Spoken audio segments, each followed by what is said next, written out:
Bueno, en este momento continuamos en esta tercera emisión de Noticiero Guatevisión. Llega el espacio del análisis sin filtro. Ya están listos los invitados y Benke y Chin, así es que adelante. Así es, María Luisa, muchas gracias.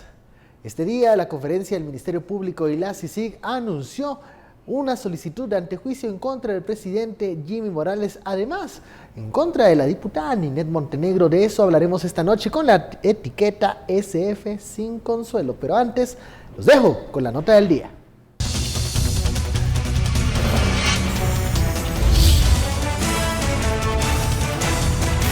Durante la primera y segunda vuelta electoral del 2015, el Ministerio Público encontró que el partido FCN Nación no reportó el pago de fiscales de mesa, en el que hubo un aporte de más de 7.5 millones de quetzales, que no fue reportado al Tribunal Supremo Electoral, por lo que se presenta el antejuicio contra el secretario general del partido en ese entonces, Jimmy Morales. Derivado de una nueva denuncia recibida en el Ministerio Público en febrero del 2018 en contra del partido político relacionado, se estableció que el señor Jimmy Morales, en su calidad de secretario general, no reportó la aportación de recursos destinados directamente al pago de los fiscales electorales. Entre los dos indicios nuevos para solicitar el antejuicio se encuentra que hubo el pago de volantes y la capacitación para los candidatos a presidente y vicepresidente del partido oficialista. El total detectado que no se reportó es de 7.920.375.70 quetzales. Cuando nosotros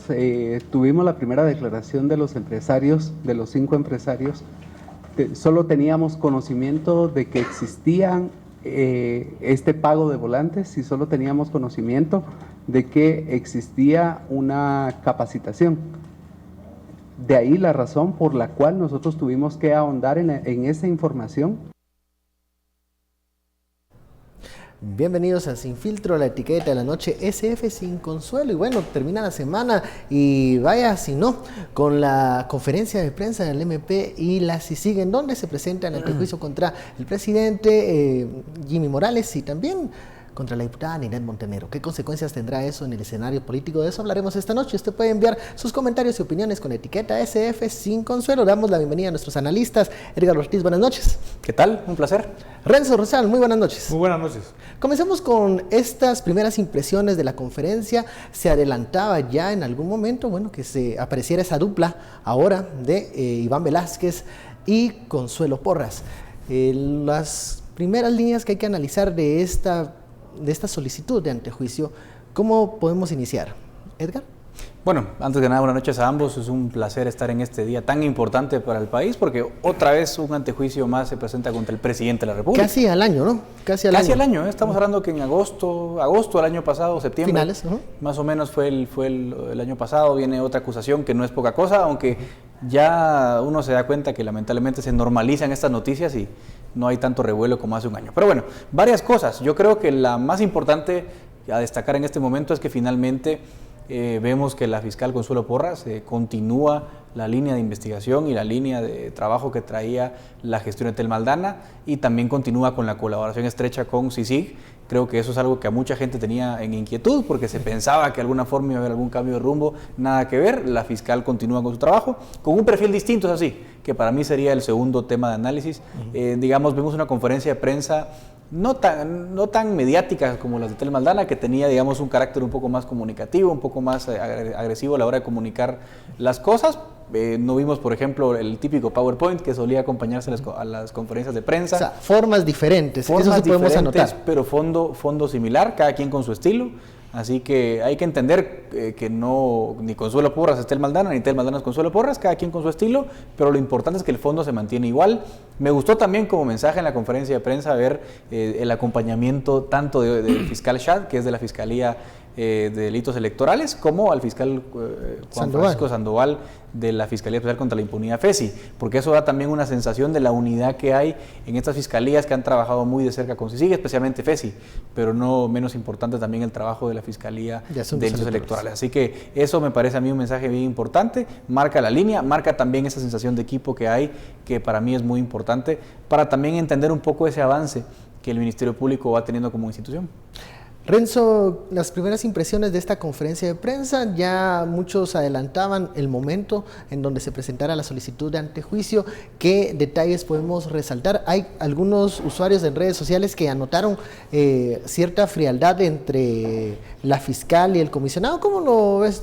Bueno, creo que le imprime un sello particular. Estábamos acostumbrados y bastante acostumbrados a un tipo de presentaciones, de conferencias de prensa.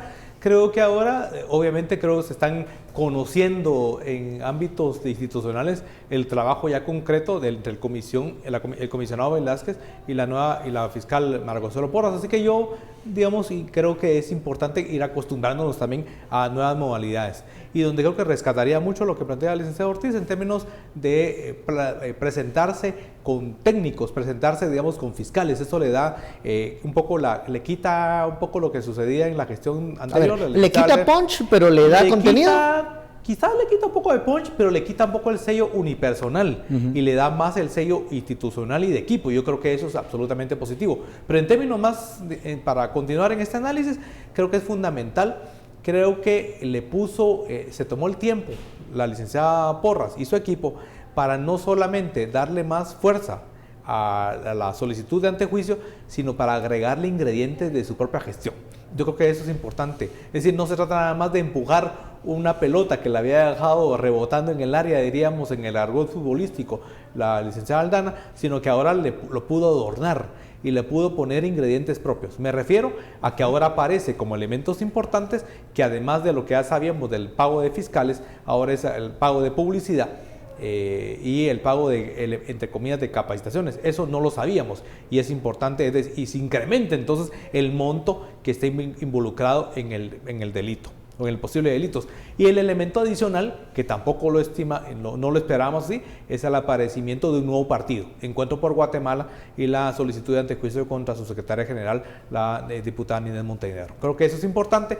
Por lo tanto, creo que por un lado se crea ya o se finaliza una primera fase, que es lo que esperaba buena parte de la ciudadanía. Es decir, bueno, hay ahí un caso que es absolutamente contundente.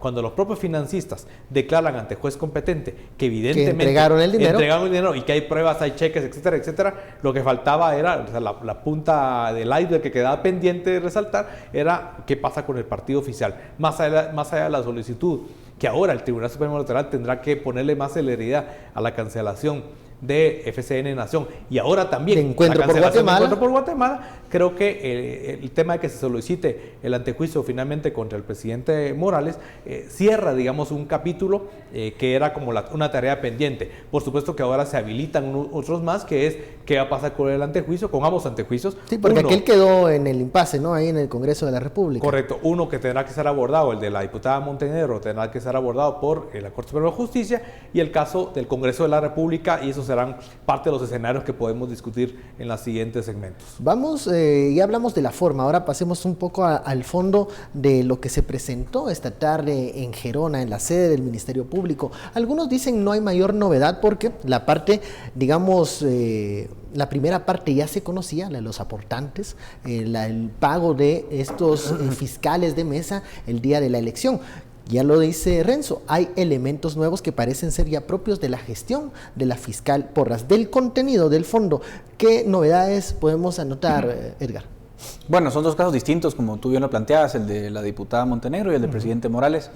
En el caso del presidente Morales, sí hay hechos nuevos. La acusación que se hizo contra él el año pasado, recordemos, fue por aquellos famosos viajes en helicóptero.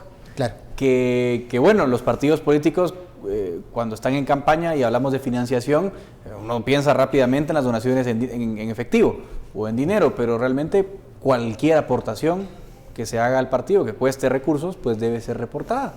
Y en aquel momento lo que se arguyó era que esos viajes en helicóptero no habían sido reportados al Tribunal Supremo Electoral y, digamos, el valor de esos viajes era de tantos millones de quetzales. Pero en esta ocasión ya estamos hablando de otro episodio dentro de esa, digamos, orden de ideas en la campaña. Estamos hablando de la confesión que hacen algunos empresarios, concretamente 2 colaboradores eficaces, que están diciendo, mire, nosotros financiamos a los fiscales de mesa en el proceso electoral, y esto ya es un tema nuevo, no es ya los viajes en helicóptero que el año pasado se había visto, sino que ya constituye otro evento distinto que fue la forma en la cual pagaron a los fiscales de mesa, tanto en la primera como en la segunda vuelta. Entonces ahí viene una novedad. Lo dejó planteado Tel Maldana en aquella última conferencia de prensa, donde dejó de alguna forma pasó la papa caliente a la fiscal Consuelo Porras. Y decía que no pasaban 15 días para que eso estuviera listo. 15 días, pasaron como 60, pero igual el antejuicio salió y yo creo que eso es lo más importante. Entonces, de fondo, eso es bien diferente. Ella sí asumió y tomó una decisión de proceder por hechos nuevos que antes no estaban en la acusación, y por eso ella optó por presentar un antejuicio nuevo y no como algunos plantearon, por ejemplo, dijeron, bueno, ¿por qué no amplió la acusación del año pasado? Mire, son casos distintos. Y de fondo, digamos, en el otro caso, que es el de la diputada Montenegro, también queda una lección. Es un monto mucho más pequeño, estamos hablando de miles de quetzales, no de millones, pero al fin y al cabo, algo que es bien importante recordar de fondo, el delito de financiamiento electoral ilícito. Recuérdense que no solo se comete cuando usted recibe dinero de fuentes ilícitas, es que si usted no cumple con las normas de financiamiento que establece la ley electoral y de partidos políticos, no importa cuán fiable o digamos ilícita sea la fuente de fondos, si no se reportó se comete el delito, o por lo menos se tiene que investigar, y eso es lo que pasa a nivel de escala quizá menor, pero igualmente dentro del marco penal en el caso de la diputada Montenegro y su partido. Dicen algunos usuarios de redes sociales, hay que hacer una especie de mea culpa, que antes se dudó demasiado de la fiscal Porras y hoy presentado este antejuicio ya es vista de otra manera.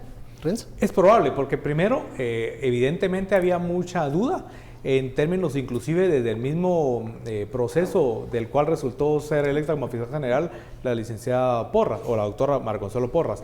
Y por lo tanto creo que ella sale en este momento bien librada. Y bien librada primero porque culmina un capítulo que estaba pendiente, que además había, como se mencionaba acá, hay muchas evidencias, y por lo tanto se necesitaba como oxigenar. Creo que ella hace una presentación en sociedad, aunque con cierto retraso probablemente, pero yo creo a su estilo y demás, pero contundente. Se estrena con la solicitud de antejuicio contra el presidente Jimmy Morales. Ese es un titular, digamos, y eso me parece que no se puede borrar.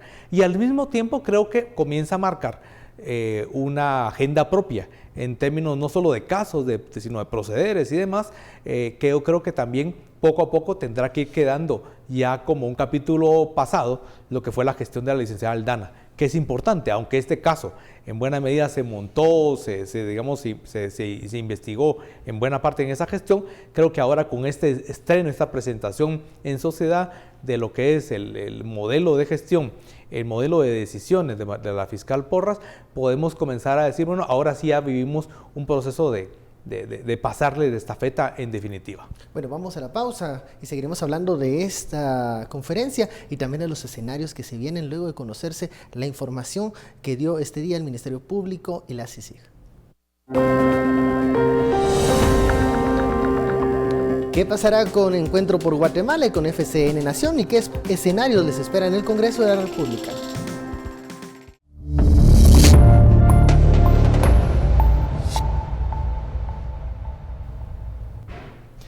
Seguimos con Sin Filtro, la etiqueta SF Sin Consuelo. Estábamos hablando de la conferencia de prensa que se dio a conocer hoy en Gerona. Escuchemos parte de esta conferencia. Logramos establecer comunicación con la persona que era la representante legal de la entidad que había sido contratada para el pago, para realizar también los volantes. Se nos entregaron en ese sentido pues las facturas cambiarias, se nos entregó las notas de envío. El dinero de los volantes sale de otro pago que se realiza con otra persona que es una entidad específicamente publicitaria y que sí se detecta a través de los pagos de los empresarios.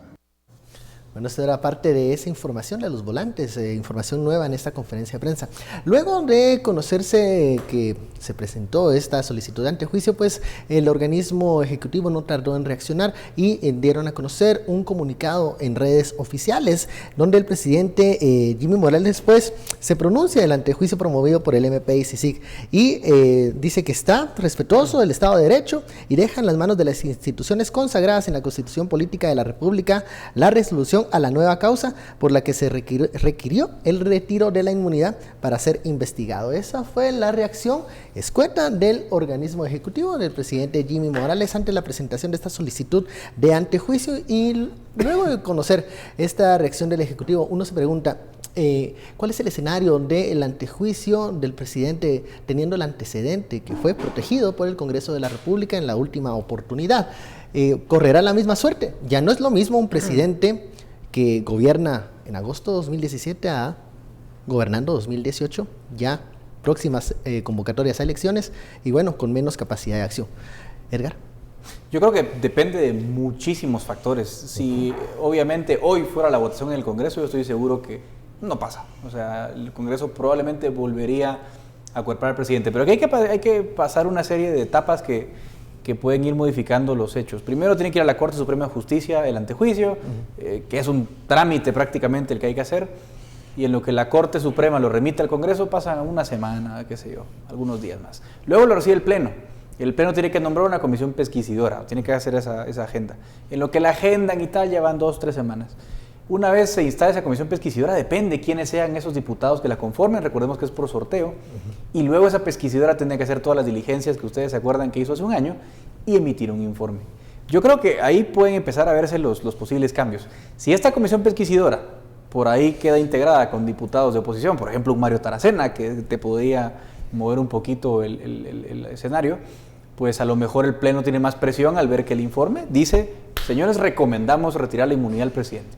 Porque el año pasado, si ustedes se acuerdan, el informe fue un poquito gallo gallina y decía que sí, pero no, pero tal vez, y los diputados, digamos, mantuvieron una ambigüedad que al final... Aunque este informe no es vinculante para la decisión que tome el Pleno. No es vinculante. Solo es una recomendación. Es una recomendación, pero sí le marca el ritmo y el tono al Pleno. Entonces yo creo que ahí puede haber algo importante. Y luego habría que ver si no vienen más casos de corrupción que empiecen a afectar a otros partidos en ese periodo de tiempo. Porque si los diputados empiezan a ver que se quedan sin partido, que ya no tienen mucho que perder, probablemente tengan una presión mayor para no apoyar al presidente. Entonces yo creo que va a depender mucho de los tiempos, va a depender mucho de lo que pase en estos próximos 30, 40 días, para ver si las circunstancias cambian y se cambia, digamos, esa virtual protección que hoy parece que tiene el presidente, porque no se lograrían, recuerden ustedes, 105 votos para retirar la inmunidad. No alcanzan 80, tienen que ser 105, y lograr esa mayoría depende de que cambien muchísimo las coaliciones en el Congreso. Renzo, escenarios para el nuevo antejuicio en el Congreso de la República. Dentro de esto nuevo, podría estar otro escenario, que es el tema de Jimmy Morales como una pieza de canje. Es decir, está claro que en ese proceso de que ahora ha cambiado el escenario de hace un año, muy probablemente Jimmy Morales ya dejó de ser una pieza útil, si alguna vez lo fue, que hay que ponerlo en duda. Hoy evidentemente no lo es, y por lo tanto en términos de objetivos de corto plazo, u objetivos más propios de la agenda de muchos diputados, quizás parte del canje sea el tema de transfugismo. Que es un tema que está en el top of mind de los diputados en este momento. Por supuesto, y no por gusto. Hace 2 días la Comisión de Asuntos Electorales aprobó el dictamen, y que ahora tendrá, el dictamen me refiero al del artículo, la reforma del artículo 205 ter de la Ley Electoral y de Partidos Políticos. Así que probablemente dentro de esta nueva ruta, el tema de canjear, es decir, ¿qué les interesa más a los diputados o a buena parte de los grupos parlamentarios todavía representados en el Congreso? ¿Salvarle la cabeza al presidente Morales cuando de pronto ya dejó de ser ese chip útil? ¿O salvarse ellos y buscar sus posibilidades de la reelección? Si lo vemos en esa agenda de cortísimo plazo y de intereses absolutamente muy primarios, probablemente sea lo que más les importa lo segundo, y no salvarle la cabeza al presidente Morales. Cuando además las pruebas son muy contundentes, indistintamente de que la fase de investigación, la fase de la comisión pesquisidora pues está pendiente. Así que de pronto hay que plantearle este escenario que le agrega complejidad.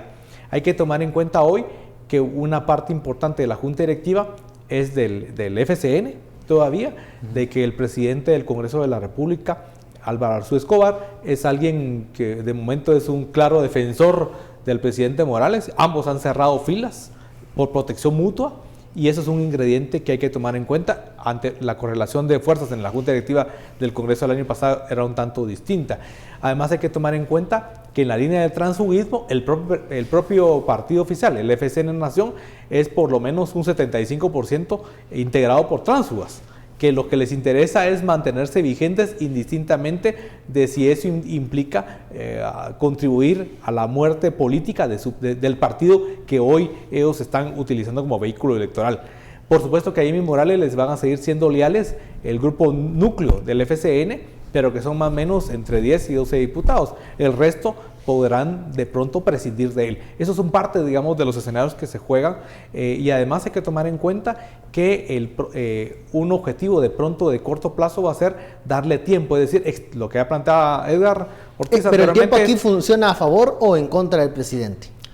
De momento creo que funcionaría a favor, es decir, él está buscando que el asunto se le dé largas, como lo estaba buscando de pronto a través del proceso ya de solicitud de cancelación de partido en manos del Tribunal Supremo Electoral, que se le estaba dando largas para que esto llegara en enero, y en enero dificultar esa cancelación. Creo que en la misma lógica se estaría buscando tiempos. El problema es que los tiempos son muy cortos, es decir, los periodos, lo que se pueden ganar van a ser días, y a lo sumo 2-3 semanas. Extender esto al infinito va a ser evidente muy difícil, así que en resumen yo diría que el escenario es cuesta arriba para el propio presidente Morales, porque si este conjunto de factores llegara a consolidarse o a hacerse evidente el escenario que estamos planteando, de pronto los votos, que aunque sería una decisión bastante complicada, numéricamente hablando, de pronto los números sí podrían favorecer la solicitud, dar con lugar la solicitud de antejuicio. Renzo menciona una posibilidad de que este antejuicio camine en el Congreso de la República luego de que se cumplan todos los pasos respectivos. Ya lo decíamos, llegar a la Corte Suprema de Justicia, luego ser remitido al Congreso de la República para conformarse allí una pesquisidora que por sorteo será integrada por los parlamentarios que van a hacer una recomendación, ya sea a favor de retirarle la inmunidad al presidente o no. Luego será el Pleno. Ahí son los votos, son las matemáticas puras las que deciden si se le quita o no la inmunidad al presidente. Pero ya hay algunos parlamentarios que han dado postura, marcado postura respecto al tema, y uno de ellos es el vicepresidente del Congreso, Felipe Alejos, que en su cuenta de Twitter dice esto: otro intento de golpe al presidente Jimmy Morales, al igual que en los anteriores, rechazo las acciones para desestabilizar al país. Desde ya reitero mi compromiso para evitar que esa agenda avance en el Congreso de la República. Y así se extiende el mensaje del diputado Alejos. Sin duda, hay personajes en el Congreso de la República que ya han marcado una postura y dicen el tema del antejuicio lo ven con matices políticos, no va a avanzar en el Parlamento, no va a avanzar en el Pleno del Congreso. Se mantienen entonces, al parecer, algunas de las alianzas que pudiesen salvar al presidente Morales. Sí, es que hay que entender un poco cómo está funcionando el Congreso, ¿no? Porque, digamos, está el bloque de FCN, que son 30 y pico, 35, por ahí diputados, que, digamos, de alguna forma no necesariamente actúan al unísono, como decía Renzo. Hay 13, 12 diputados que son, digamos, los originales del FCN, y luego están, digamos, los artificiales, los ex líderes, los expatriotas que se sumaron al partido, que bueno, virtualmente votan más o menos en bloque, pero que no son un bloque granítico, pues, digamos. Pero uno podría pensar que virtualmente de inicio están de alguna forma con el presidente, mientras no les cueste demasiado caro. Luego tenemos algunas bancadas afines al oficialismo, digamos, que sería probablemente buena parte de la bancada todos, aunque todos siempre, algunos 2 o 3 diputados se separan de la votación. El PAN, que probablemente también vota más o menos a favor del oficialismo, y por ahí uno que otro que se me escapa. Reformador. MR y Unionista. Unionista es uno. Unionista es uno y MR son unos 10. De ahí tenemos unos 60, 70 diputados, que es más o menos el número que ellos tienen de base. Y luego juegan un poquito con las bancadas que sirven como bisagra, digamos. Algunos de Creo votan a favor a veces, algunos de otros partidos minoritarios independientes se vienen con ellos, sobre todo los independientes ex líder, ¿no? Y así van jugando ellos para más o menos lograr sus alianzas. Entonces si uno va sumando, pues hay un número por lo menos necesario para no llegar a los 105 votos. Y del otro lado uno podría pensar que quien va a tener un rol muy importante es la UNE. El año pasado la UNE tuvo un rol, digamos, bastante triste, bastante patético, porque le afectó mucho la acusación que se hizo a Orlando Blanco. Entonces la propia UNE apoyó casi mayoritariamente el presidente Morales. Este año yo pensaría que la UNE, de cara a las elecciones del otro año, no va a apoyar al presidente. Entonces, digamos, UNE con sus 30 diputados se va a poner en contra. ¿Sacrificaría a Orlando Blanco? Sacrificaría a Orlando porque si no se te pone cuesta arriba la elección. Y ahí tenemos los otros bloques, digamos, que han votado consistentemente en contra del oficialismo. Tendríamos ahí al Frente Parlamentario por la Transparencia, que aglutina diputados de varios partidos. Y de ahí tendríamos a UINAC, a URNG, Convergencia, que es un bloque que también ha votado en contra del oficialismo. Encuentro y por ahí Guatemala. hay unos cuantos. Y encuentro. Bueno, es la gran pregunta. hay solicitud de cancelación y de eso vamos a hablar en el siguiente bloque. La etiqueta SF sin consuelo. ¿Qué pasará con Encuentro por Guatemala? Hay una solicitud para que lo cancelen.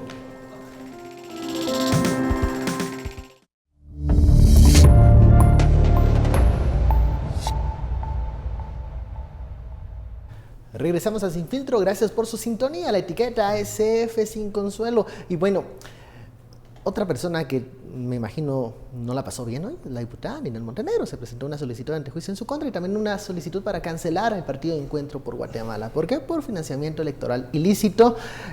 Tratamos de buscar la reacción de la parlamentaria y esta fue una respuesta vía telefónica que conseguimos. Escuchemos. De las decisiones de las autoridades, respetuosas de su trabajo, que ha tratado de fiscalizar el tema del financiamiento ilícito electoral. En mi calidad de secretaria general, obviamente pueden haber ocurrido hechos ajenos a mi persona, pero obviamente la representante legal soy yo, ¿verdad? Entonces, por eso es que se plantea esa solicitud en contra mía, no porque los actos los pueda haber o no cometido yo, sino que por ser secretaria general. Yo le pongo el ejemplo de las vallas, ¿verdad? Nosotros nunca recibimos ningún aporte del tema vallas. Sin embargo, podría haber ocurrido que alguien a espaldas del comité ejecutivo, del propio secretario de Finanzas, sí lo haya recibido a título individual. Serán parte de las investigaciones que tendremos que hacer, ¿verdad? Por eso, la reacción de la congresista Ninel Montenegro a esta información que emana de Gerona, el Ministerio Público y la CICIG solicitan se le retire la inmunidad para ser investigada por financiamiento electoral ilícito en su calidad de secretaria general. Ahora, aquí, lo decíamos en el corte, hay ya una narrativa que ya comienza a tratar de explicar. Dice, tal vez fue alguien del partido, pero en mi calidad de secretaria, pues yo soy la representante legal, que recibió eso o realizó ese financiamiento, recibió el financiamiento. Pero entonces aquí llegamos al punto que también ese es el mismo problema que tiene el presidente Morales, que en su calidad de secretario general, pues él es el representante legal de FCN Nación y de los movimientos financieros del partido político. ¿Cuál es el futuro de la congresista Ninel Montenegro? Lo tiene complejo, ¿no? Porque tiene complicado. Cuando uno lee el artículo 407 en el Código Penal, que es el que tipifica este delito, uno se da cuenta que hay muchísimas formas de cometerlo y una de ellas, que es el caso que tenemos en cuestión con la diputada Montenegro, es incumplir las reglas de financiamiento. O sea, el hecho de que yo reciba 10,000 quetzales, 20,000 quetzales, 100,000 quetzales y no lo reporte al tribunal, cometo un delito. Aunque yo haya dado un recibo, aunque yo haya recibido la plata en la cuenta del partido, da igual, yo tengo la obligación como partido político de avisar al Tribunal Electoral qué recibí y quién fue mi financista. Y ese es el problema que tiene ella. Yo creo que también es cierto algo que... Hay un punto en el que sí tienen razón muchos de los que se han quejado de este delito y es, miren, es prácticamente imposible que un secretario general tenga control de todas las transacciones del partido y eso aplica a todos, incluso al presidente Morales. Probablemente él no tuvo conocimiento de todo lo que pasó por las cuentas de su partido o por la campaña más bien, porque a lo mejor ni siquiera pasaron por las cuentas los recursos. Yo creo que esos temas se mejoraron notablemente con las reformas de 2016, donde ya se deja claro que el secretario municipal es responsable de lo que pasa en su municipio, el departamental a nivel departamental y el nacional, bueno, ya no tiene responsabilidad a ese nivel.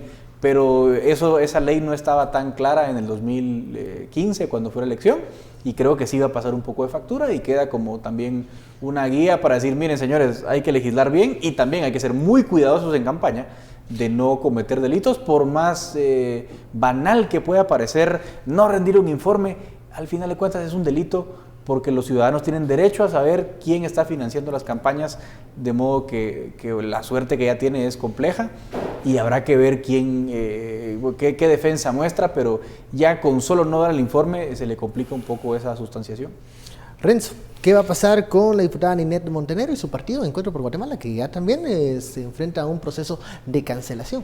Claro, el hecho de que hoy se presente en el marco de un paraguas, que es el tema de financiamiento electoral anónimo, de alguna forma, aunque los montos es un asunto, digamos, adicional, pero finalmente la gravedad es la misma, y aunque puedan haber matices, y un matiz importante es que en el caso del partido oficial del FCN Nación, el secretario en ese momento, el actual presidente Jimmy Morales, abiertamente dijo que ese financiamiento no iba a entrar a la contabilidad, es decir, claro, él está involucrado. En este caso probablemente el asunto sea distinto, pero más allá del matiz, y yo creo que el hecho de que se le haya metido al Partido de Encuentro por Guatemala en este mismo bolsón hace que, yo diría ineludiblemente, su proceso de cancelación ya va, el reloj va corriendo a gran velocidad. Y por lo tanto diríamos que estamos estamos en la antesala de la cancelación de dos partidos. El partido oficial, que nunca fue partido, el Partido de Encuentro por Guatemala, que tuvo, digamos, un epicentro importante en el trabajo legislativo, pero que hoy estamos viendo de pronto un agotamiento prematuro y una muerte, de alguna forma, producto de este proceso. Claro, el proceso de este antejuicio contra la diputada Ninette Montenegro va al organismo judicial, pero en el Pleno del Congreso llega el del presidente Morales. ¿Ustedes se imaginan a una Ninette Montenegro votando en contra de este antejuicio que pase por ser una cuestión parecida, digamos, lo que le está afectando a ambos? Creo que es una prueba para Encuentro por Guatemala. Si va a mantener la misma línea, la coherencia de decir, como lo habían dicho anteriormente, que ellos votaban para que se le levantara la inmunidad al presidente y pudiese ser investigado. Creo que eso es lo mismo que ella tiene que promulgar desde su curul con el proceso que va a tener en el organismo judicial. Y yo creo que no va a cambiar mucho eso. Me sorprendería si realmente la actitud de ellos cambia. Creo que casi todo el bloque de diputados de Encuentro por Guatemala ha votado, digamos, en ese sentido. Sería una sorpresa y también sería un suicidio político, pues, para un partido que ha tenido como bandera la transparencia. Hemos visto, por ejemplo, a la diputada Montenegro fiscalizar con muchísima frecuencia a varias instancias del Estado. La última, el ministro de Gobernación, por ejemplo, ha sido muy activa. Yo pienso que van a hacer lo correcto, pero claro, hay que ver, lógicamente, el día de la votación. Si somos consistentes con lo que han mostrado ellos en todo momento, pues uno pensaría que seguirá igual. Y si uno escucha a la diputada en la declaración que escuchábamos, pues me parece que ella está en esa línea, está dispuesta a rendir las cuentas que haya que rendir. ¿Qué pasa con Encuentro por Guatemala, que era un partido de estos partidos pequeños que podrían ser algunos de los espacios en donde se pudiera articular plataformas diferentes para 2019? ¿Con esto sale del juego político? Yo creo que sí, está, como decía anteriormente, en la antesala de salir de ese juego. Creo que también es parte digamos, de las consecuencias del sistema de partidos políticos. Es decir, el sistema como tal hace que yo diría que hoy, al día de hoy, ningún partido, por grande, mediano o pequeño que pueda ser, se salve de finalmente este tipo de fenómenos. El tema del no reportar todo el financiamiento electoral al Tribunal Supremo Electoral como corresponde según la ley, y ahora con las reformas de 2016, me parece que termina siendo una suerte de enfermedad común, de la cual lamentablemente partidos como Encuentro por Guatemala nos deja claro que no es de otro mundo, digamos, y que está metido, está inserto en ser parte de ese sistema, y que por lo tanto parte de esa enfermedad pues ahora se traduce al interior. Entonces creo que eso es una importante reflexión, o es un importante hecho concreto que nos debe llamar a la reflexión de la importancia de hablar de un rediseño, de un cambio completo del sistema, que pasa por supuesto por las reformas de la ley electoral, etcétera, porque de lo contrario este factor se va a volver a repetir. Y ahora que estamos también en la antesala del proceso electoral 2019, inclusive con los llamados que el Tribunal Supremo Electoral hacen a los partidos y personas que ya se están tratando de robarse la salida, es muy probable que ya se esté comenzando a configurar otra vez el mismo fenómeno, aunque ahora adosado de pronto de menor cuantía, ahora más escondido, qué sé yo, de otras formas, pero el punto central es la porosidad de un sistema de partidos políticos que sigue siendo muy errático. ¿Se va a agilizar el proceso de cancelación, uno que ya existe en el Tribunal Supremo Electoral, que es el de FCN, y qué va a pasar con el de Encuentro por Guatemala? ¿Lo pueden atrasar o esta conferencia apura esos tiempos? Me parece que totalmente lo tienen que agilizar el proceso en el caso del Tribunal Supremo Electoral. ¿Qué tal parecería que durante las últimas semanas había una suerte de estratagema para dormir el asunto? Yo creo que ahora ya no hay argumento válido para que eso, si se estuviera dando, continuase, y tendría que acelerarse el proceso de cancelación del FC Nación, y también, por supuesto, comenzar el inicio del proceso correspondiente en el caso de Encuentro por Guatemala. ¿Ves agilidad para ese tema? Ahí hay un tema importante porque, bueno, recordemos, lo que estamos viviendo hoy tiene dos consecuencias, la penal y la administrativa. Por la vía penal, yo no sé qué vaya a pasar, puede que el presidente Morales nunca sea ni siquiera enjuiciado, que la diputada salga absuelta, da igual. Ahora, del lado administrativo, la cancelación parece inminente, porque si al final de cuentas alguien demuestra que es inocente del financiamiento electoral ilícito, pero no se demuestra que ese financiamiento efectivamente no fue regular, el partido va a ser sancionado. Ahora, tenemos el de UNE, que también empezó el año pasado, el del propio FCN, que empezó hace meses y no caminan. Y hay un problema que hay que tomar en cuenta. En enero se convoca elecciones y según la ley electoral y de partidos políticos, una vez se convoca elecciones, no se pueden cancelar los partidos. De modo que hay un plazo perentorio para mí muy importante y crítico para el Tribunal Supremo Electoral, y también hay que decirlo, o sea, se juega con los procesos. Esto tiene que ser un proceso administrativo donde hay que dar la audiencia al partido, si el partido mete amparos, pues eso retrasa el proceso, así que no está tan fácil. Ahora, cuando ustedes hablan de que se puede atrasar estos procesos, pero ¿cómo van a llegar estos partidos? Y hablo también por UNE, que tiene este señalamiento de financiamiento electoral ilícito. ¿Cómo van a llegar a las elecciones con estas cruces de solicitudes de cancelación, de procesos a mitad de camino? Es difícil plantarse a la ciudadanía con esa cadena. Por supuesto, llegan en condiciones malogradas, llegan en condiciones, digamos, muy al mínimo, muy buscando, muy con el objetivo de mantenerse por lo menos vigente como organizaciones políticas. Yo diría que ese sería, en el caso de ambos partidos o cualquiera de ellos que lograse, digamos, salvarse de este primer asunto de la cancelación, si llegara a las elecciones, creo que su objetivo nada más sería mantenerse vigente. Y para eso, evidentemente, dada la cercanía y dado también la fuerza con la que de pronto se presentan hoy por parte del Ministerio Público y la CICIG, eso hace que de pronto ese mínimo objetivo de mantenerse a flote ni siquiera lo logren finalmente con el resultado electoral. En corridos legislativos, en corridos de Palacio, se hablaba de la posibilidad que Encuentro por Guatemala fuese un partido que pudiese catapultar la candidatura de Telma Aldana. Con esta noticia, ¿esa opción queda relegada o mejor no, gracias, otro día? ¿Qué pasa con eso?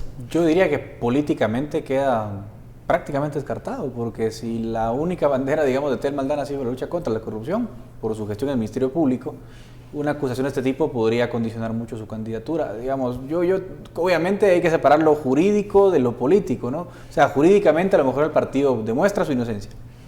Da igual, o sea, el golpe está dado. El golpe mediático está dado y es muy difícil que se calme. Entonces yo pienso que sí pone muy cuesta arriba las cosas para Telma Aldana, que repito, su único activo es: yo fui quien lideró la lucha contra la corrupción, digamos, camina con un aura de haber sido el paladín de esa lucha. Pero no tiene partido político. Pero no tiene partido político, pero tendrá que buscar uno. Pero ya con este problema que tiene Encuentro, con el tiempo que tarde Encuentro en resolver su situación, va a ser complicado.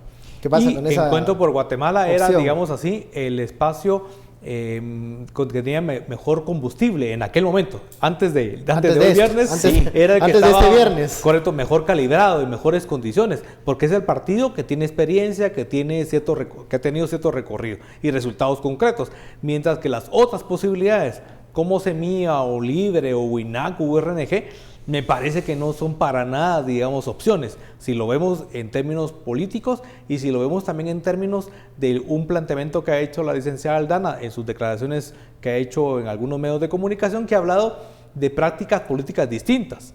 Entonces, la búsqueda de un vehículo electoral Y la búsqueda de un vehículo electoral, digamos, bastante gastado o que no tenga recorrido, sonaría como un mensaje bastante incongruente. Pero esos vehículos nuevos, los que mencionabas, también se ven muy, muy débiles para poder llevar una candidatura como nacional como la que pretende Aldana. Absolutamente. Entonces, de momento yo creo que también hay unas implicaciones importantes en ese proyecto que se está gestando, que yo creo que restarán las siguientes semanas para ver un poquito cómo logran administrar este elemento que termina siendo, si no un golpe directo, sí una implicación que no estaba prevista de pronto en la bitácora de trabajo. Bueno, vamos a la pausa del corte, regresamos con más de otros temas.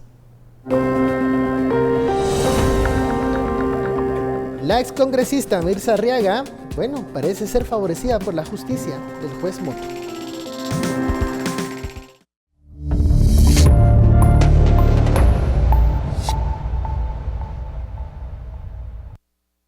Ayer, la Fiscalía Especial contra la Impunidad solicitó que la exdiputada del desaparecido partido líder Mirza Arriaga fuera enviada a juicio por el delito de tráfico de influencias. Pero el juez Maynor Moto declaró la clausura provisional del caso y le dejó un tiempo prudencial a la Fiscalía para que presente más pruebas que confirmen su participación y se aporten los elementos suficientes para que enfrente un debate. Ayer la FESI y la CICIG presentaron ante el juez el video que fue grabado por el exministro de Desarrollo Social, Edgar Leonel Rodríguez, quien denunció los hechos, cuando se reunió con ella y el exdiputado Luis Alfonso Chávez García, que ya fue declarado culpable por el mismo delito.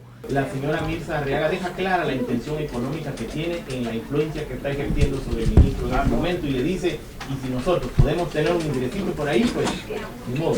El video es la prueba contundente que evidencia que los dos exdiputados presionaron al exministro para que adjudicara contratos millonarios donde ellos se verían beneficiados. Durante la grabación, Arriaga se burla de los niños que sufren desnutrición infantil. Su actitud fue muy criticada y fue por ello que en febrero del año 2017 fue ligada a proceso penal. De niños desnutridos. Pobre Luciana. El abogado defensor de Mirza Arriaga cuestionó la grabación hecha a su defendida y la calificó de ilegal. Por Guatemala en Paz, Suseli Contreras y Byron Secaida. Bueno, ahí estaba la nota. Este día el juez Maynor Moto decretó la clausura provisional por el delito de tráfico de influencias y pide al Ministerio Público fortalecer investigación en el caso de la excongresista Mirza Arriaga. ¿Reacciones de esta decisión, Edgar?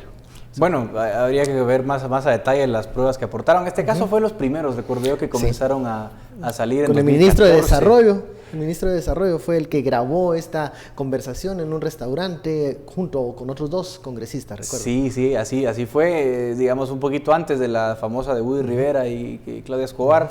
Fue de los primeritos casos que empezaron a surgir, que en aquel momento no pensábamos que iban a prosperar.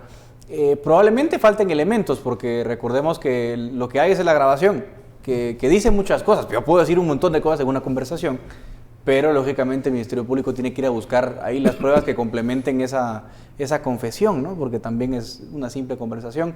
Probablemente por ahí el juez determina que faltan algunas pruebas que no, digamos, no permiten enviarla a juicio y decreta, ojo con el término legal, ¿no? Decreta una clausura provisional. O sea, él está diciendo, ojo con eso, ¿qué está diciendo el juez con esta clausura provisional? La clausura provisional es una figura que dice, mire, la investigación que me está presentando usted, Ministerio Público, no es contundente para enviar a una persona a juicio, pero tampoco la defensa es tan contundente como para descartar la investigación, por decirlo así. Entonces lo que el juez está diciendo es, miren, yo suspendo acá la persecución, sigan investigando, hagan su trabajo y vengan cuando tengan las pruebas suficientes conmigo nuevamente y yo reconsidero si hay nuevas evidencias, si la envío a juicio o no. O sea, tampoco la está librando de todos males, sino simplemente está de alguna forma insistiendo en que la evidencia que hay hasta el momento no le parece suficiente para enviarla a un debate público y oral ante un tribunal de sentencia. Entonces, todavía queda la puerta abierta y a ver si el Ministerio Público y la CICIG, digamos, o apelan esta decisión o empiezan a buscar otra evidencia que les pueda ayudar a demostrar la culpabilidad de la persona. Ahora, la percepción pública es que la excongresista se salvó, que la excongresista salió bien librada. ¿Renzo? Sí, yo creo, me sumo un poco a esa historia, es decir, me parece que este asunto, primero, es vergonzoso la actuación de este juez Maynor Moto. nuevamente queda en evidencia y todo lo que pasa por él básicamente es para salvataje de personajes absolutamente nefastos para ese país. Entonces creo que esa figura es del tipo de jueces que quisiéramos a la vuelta de la esquina que dejaran de existir, digamos, dentro del sistema judicial. Lo otro que es importante es que esto que plantea Edgar del tema de la clausura provisional me parece que es la antesala precisamente para esa percepción ciudadana, es decir, es la salida momentánea para que a la vuelta de la esquina nos olvidemos del asunto, la coyuntura nos supere y en otro momento a escondiditas se decrete la clausura definitiva del caso. Entonces me parece que es, reitero, algo que debería de ser sujeto, por un lado, de investigaciones, ojalá, del Consejo de la Carrera Judicial, ese tipo de instancias, pero me parece que es importante la acción del Ministerio Público y de la doctora María Consuelo Porras en particular para solicitar, para poner en marcha todos los mecanismos legales correspondientes para que se pueda revisar y se pueda continuar todavía, digamos, rescatar el caso, que lo pueda llevar otro juez y que pudiera tener digamos, no el elemento de impunidad, porque lo que nos está subrayando hoy el juez Moto, él es un aliado de la impunidad, y así como él, otros jueces y magistrados van a estar dispuestos a poner esa maquinaria de la agenda que yo le denomino la agenda regresiva, que ahora tiene que ver con el transfugismo en el Congreso y con el salvarle la cabeza a muchos implicados en el caso del organismo judicial. ¿Qué pasa con el tema del video que dice la defensa es una figura ilegal, fue algo que se hizo de una forma que no puede ser considerada una prueba, un medio de prueba? Esto nos recuerda al tema de las grabaciones en el caso de la magistrada Blanca Stalin y otros argumentos parecidos. ¿El video siempre no va a ser suficiente para enviar a juicio? Sí, excelente pregunta esa que lanzas, porque siempre entra el tema de los derechos individuales. Dice, miren, eso no hace prueba en juicio porque es una grabación ilegal, o es ilegal compartir conversaciones privadas. Y en general, en Guatemala yo no conozco jurisprudencia al respecto porque no se ha sometido, digamos, a consideración de las Cortes hasta donde yo conozco la jurisprudencia. A lo mejor algún colega me ve y me dice, mira, sí hay jurisprudencia. Pero en otros países, por ejemplo en España, en Argentina, la jurisprudencia dice lo siguiente, dice, miren, si usted graba una conversación de la cual usted es parte y usted la comparte, eso es prueba en juicio, porque es una suerte de, digamos, de exposición de mi propia experiencia ante un juez. Ahora, si usted intercepta una conversación, usted está violando la privacidad de la conversación y eso no hace prueba en juicio. A no ser que usted sea el Ministerio Público y tenga una orden de juez y la intercepción telefónica sea autorizada por la autoridad judicial competente. Pero en el caso de los particulares, como ustedes y yo, si grabamos una conversación de la cual nosotros somos parte y la sometemos a un juicio, eso es perfectamente válido. Por ejemplo, el caso de las extorsiones. Si una persona recibe una llamada y la graba, y digamos graba la conversación entre el extorsionista y la víctima, y luego la presenta ante juez, eso perfectamente se prueba en juicio, de acuerdo a la jurisprudencia de muchos países. Así que válida es la prueba. El abogado, lógicamente, va a hacer todo lo posible por impugnarla. Ahora, lo que sí puede ser posible es que esas grabaciones, esas conversaciones por sí solas, no sean suficientes para probar un hecho, ¿no? Y creo que lo que está en discusión en este caso, aunque también hay que decirlo, como ya lo decía Renzo, que el juez Moto también ha tenido unas resoluciones bastante cuestionables. En ese caso, ¿qué se puede esperar en el organismo judicial, donde hay más casos que se están conociendo y se puede seguir esa línea que mencionabas, Renzo, de esta agenda regresiva, comenzar a cerrar otros casos de manera provisional para que el Ministerio Público investigue? ¿O bien es también una llamada de atención a los fiscales del Ministerio Público para que presenten bien los casos? Por supuesto, creo que la actuación y que sean cada vez más rigurosos, más profesionales lo que se presenta por parte del Ministerio Público es fundamental, pero creo que la parte central de la pregunta tiene que ver con que evidentemente vamos a seguir viendo este tipo de manifestaciones, este tipo de circunstancias donde jueces y magistrados se prestan fácilmente o con mucha, digamos, flexibilidad a poder contribuir a esa agenda pro impunidad. Y hay que tomar en cuenta que dentro de un año, más o menos, hay cambios de cortes, es decir, hay un proceso importante que es absolutamente novedoso en la historia política de ese país, que en un mismo año, 2019, se concentren cambios en los 3 organismos del Estado.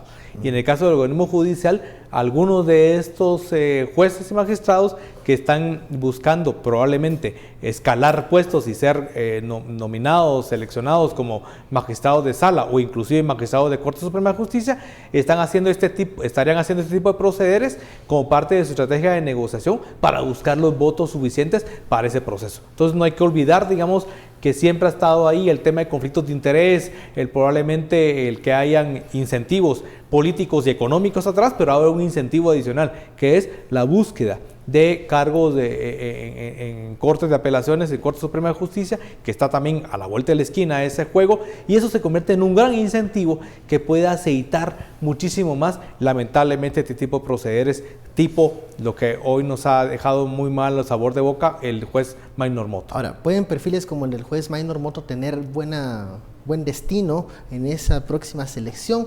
Digamos, si se ponen como emblemas de aquellos jueces que le han respondido a MP y a CICIG, o que han puesto en su lugar a MP y a CICIG, según algunas consideraciones. Es un pulso, digamos, pero igualmente podremos decir, puede tener bonos a su favor si han actuado en contra de. Hoy es historia de poderse, o sea, digamos, hay un pulso en el organismo judicial. Absolutamente, absolutamente. Eso no se puede negar. Claro, y parte de eso es decir, también hay un conjunto de actores dentro del sistema o que están alrededor que pueden darle como que dice, el espaldarazo a aquellos jueces y magistrados que se enfrenten al MP y a la CICIG, que le digan no, que le corrijan la plana. Esos están cada vez ganando cierto nivel de músculo que les sirve para ese tipo de procesos de elección.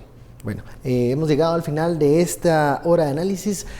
Sin duda el tema del antejuicio va a seguir evolucionando en los próximos días. Vamos a ver cómo esto se desarrolla tanto en la Corte Suprema de Justicia con el juez pesquisidor para el caso de la congresista Ninette Montenegro, así como, bueno, la pesquisidora del presidente Jimmy Morales, quiénes la van a integrar, cómo va a ser ese cronograma, el famoso cronograma de la pesquisidora, y al final esos votos que pueden retirarle la inmunidad al presidente o por lo menos blindarlo unos meses más.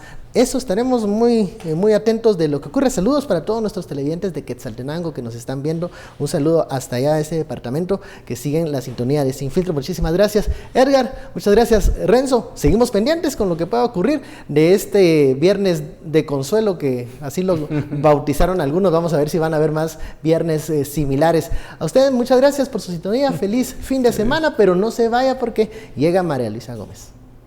Muchísimas gracias, Renzo, Edgar, Ben Keichin, por ese análisis sin filtro importantísimo, y a ustedes por participar. Antes de terminar, queremos presentarles una última información.